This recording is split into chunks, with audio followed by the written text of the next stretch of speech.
शेर और बैल। एक समय की बात है, एक घने जंगल में 4 बैल रहते थे। वो हमेशा एक साथ रहते थे, तो इसलिए जंगल का कोई भी जानवर उन पर हमला करने से डरता था। और उन्हीं डरने वाले जानवरों में शामिल था शेर। शेर शिकार के लिए आता, उन चारों को इकट्ठा देखता और निराश होकर वापस चला जाता। ओहो, ये चारों हमेशा साथ ही रहते हैं। मैं इनका शिकार कैसे करूं? कल फिर आके देखूंगा। एक दिन चारों दोस्तों ने मिलकर एक प्लान बनाया। दोस्तों, मैंने सुना है कि पास ही में एक मैदान है जहाँ की घास बहुत ही अच्छी है। क्यों ना आज हम वहीं चल के घास खाएं? अच्छा, हाँ चलो फिर तो। देर मत करो, जल्दी चलो। उस घास के बारे में सोच सोच कर तो मेरे मुंह में पानी आ रहा है। तू क्या बोल रहा है? ये हमेशा भुक्कड़ ही रहेगा। हाँ, सही कहा।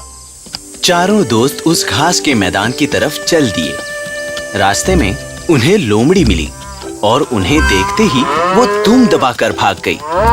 वो अपनी ही धुन में मजे से चलते रहे।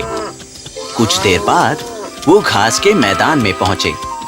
चारों को बहुत भूख लगी थी, तो वो घास खाना शुरू करने ही वाले थे। उनमें से एक बैल बोला, बेटू एक काम कर, पहले हम घास खा लेते हैं। तू तब तक यहाँ खड़ा होकर पहरा दे। क्यों? मैं क्यों पहरा दूं? मुझे भी तो भूख लगी है। तुझे ज्यादा वक्त लगेगा ना, हमारे बाद तू आराम से खा लेना। मैं तुम्हारा नौकर थोड़े ना हूँ। मैं पहरा नहीं दूंगा, मैं भी साथ में ही खाऊंगा। हाँ भाई, ये अकेला यहाँ खड़ा रहेगा क्या? ये भी तो अच्छी बात नहीं है। तुम पहले खड़े हो जाओ। तुम अपने आप को समझते क्या हो? जो तुम कहोगे वही होगा क्या? तुम मुझसे इतना ही परेशान हो तो मैं यहाँ से चला जाता हूँ। हर वक्त अपना हुक्म चलाते रहते हो। हाँ, तुम हमेशा ऐसे ही करते हो। तुम्हें जरूरत नहीं है तो क्या? हमें भी तुम्हारा साथ नहीं चाहिए। चलो हटो। हाँ, जाओ जाओ, मुझे किसी की जरूरत नहीं। मैं अकेले ही अपना गुजारा कर लूंगा। चले जाओ सभी। इस तरह से चारों दोस्तों में झगड़ा हो गया और शेर इसी मौके की तलाश में उनके आसपास ही घूमता रहता था कि कब चारों अलग हो और वो उन पर वार करे। आज भी वो ये सब झाड़ियों के बीच में से छुपकर देख रहा था। आज बहुत बढ़िया मौका है। अब मैं इन चारों को एक एक करके खत्म कर दूंगा और अपना पेट भरूंगा।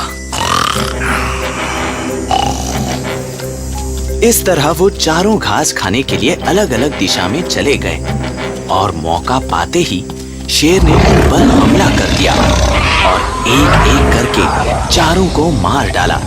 जब तक वो चारों साथ में थे तो किसी की उनके पास भी भटकने की हिम्मत नहीं होती थी। और आज झगड़ा होते ही उन्हें अपनी जान से हाथ धोना पड़ा। इसलिए तो कहते हैं कि एकता में ही ताकत होती है। तो बच्चों, मैं हमेशा तुम्हें कहती थी ना कि हमें हमेशा मिलजुल कर रहना चाहिए। अगर तुम किसी भी मुसीबत का सामना साथ मिलकर करोगे तो कोई भी तुम्हारा कुछ नहीं बिगाड़ पाएगा और जीत हमेशा तुम्हारी ही होगी। परी, तुमने बिल्कुल सही कहा। सुन, तूने कल सोनू से लड़ाई की थी ना, क्योंकि उसे फुटबॉल टीम का कैप्टन बना दिया था। हाँ, लेकिन अब मैं जाकर उससे माफी मांग लूंगा और फिर हम साथ में खेलेंगे और दूसरी टीम को हरा देंगे। हाँ, बिल्कुल सही, क्योंकि एकता ही हमारी सबसे बड़ी ताकत है।